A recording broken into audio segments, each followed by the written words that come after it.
যে বন্ধু ছোটবেলায় পাশে ছিল তাকে কখনোই ভুলে যাওয়া উচিত নয়।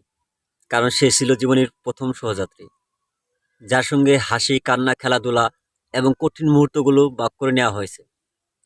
ছোটবেলায় বন্ধুদের সম্পর্ক ছিল নিঃস্বার্থ এবং নির্ভেজাল, যেখানে কোনো স্বার্থ ছিল না। কিন্তু বড় হওয়ার সাথে সাথে আমরা অনেক কিছু ভুলে যাই, যেমন পুরনো বন্ধুদের, তাদের সহানুভূতি এবং আমাদের মাঝে যে সম্পর্ক ছিল। জীবনে যখন আমরা সফল হই এবং নতুন বন্ধু পাই, তখন পুরনো বন্ধুরা ভুলে যাওয়া হয়। এটা খুবই দুঃখজনক। আসলে সফলতা কখনোই আমাদের পুরনো বন্ধুর মূল্য কমিয়ে দেয় না। যদি সেই বন্ধু সত্যি গুরুত্বপূর্ণ থাকে, তবে তাকে ভুলে যাওয়া উচিত নয়। প্রকৃত বন্ধু মানে একে অপরের পাশে থাকা। বন্ধুত্ব মানে একে অপরের পাশে থাকা, যে কোনো পরিস্থিতিতেই।